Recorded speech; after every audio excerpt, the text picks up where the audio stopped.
Our final question on the topic of Arab identity. A few weeks ago, we interviewed Dr. Jan Retzo about his book, The Arabs in Antiquity.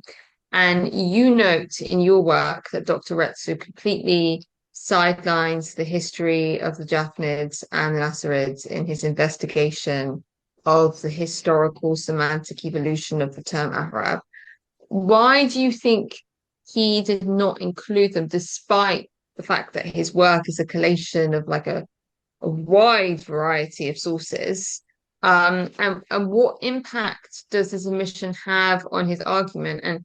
And also, is his overarching goal of trying to pin the term Arab down to a single original meaning, is that even possible in your view? So I think Jan did all the sources in his book. It's huge. I mean, he goes all the way back to the sort of the very first mentions. I When I first read this book, I interpreted it as a response to Irfan Shahid's work, which had sort of started this interest in Arab identity. And Irfan Shahid's books are themselves monumental in scope and in content. And I think this is one of the problems with this discipline is it's so huge. It seems like an easy question. Okay, well, let's look at Arab identity. But then when you want to go back all the way to Ashurnapal and the first mention of Arabs on Mesopotamian and Middle Eastern inscriptions, that everywhere you look, you find more evidence, and it has to be slotted in somewhere. Mm. And I think what Jan showed us in his book is that it's really hard to make all this evidence work together because there's so many different ways of thinking about the word Arab. Michael McDonald has written a very cool article where he itemizes in intense detail all the uses of the word Arab before late antiquity, and they include things like barbers and bird catchers and like lots of random professions, people who self-identify as Arabs. And so I think Yang came up against the same kind of problem, which is it's really hard when looking at the word Arab to try and decide what it might mean for an overarching identity. The Japhanids never described themselves as Arabs, which may explain why they're not in his book.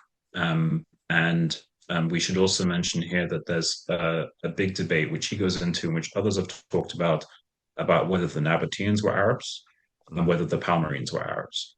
And in fact, it turns out, if you look in Michael Madonna's article, that Arabs are found absolutely everywhere, all across. They even show up in the Roman Empire. And there are so many different versions of Arabia that are talked about by Greco-Roman authors that trying to wrestle this stuff, it's literally the metaphorical herd of cats trying to get them all into a box.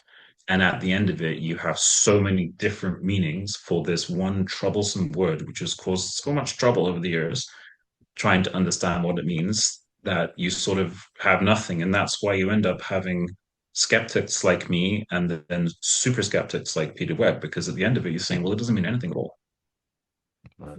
which is a very depressing thing to think about for antiquity, but it's kind of true. Sorry, is that a very nihilistic way to answer the last question? No, no, no. So I mean, and it makes perfect sense that something that can be so polysemic, it Yeah. becomes such a slippery term that to nail it to the wall becomes like just an impossible task. Yeah, and then eventually Yes, and people and see it as meaning nothing or having no. yeah, and that's why people have focused on Japhanids or Nasrids or discrete periods because it's so difficult to write about this topic in its entirety and come up with a conclusion. Um, and it's made all the more difficult by the paucity of sources, and as we sort of open this discussion with the fact that the sources are mostly outside the sources.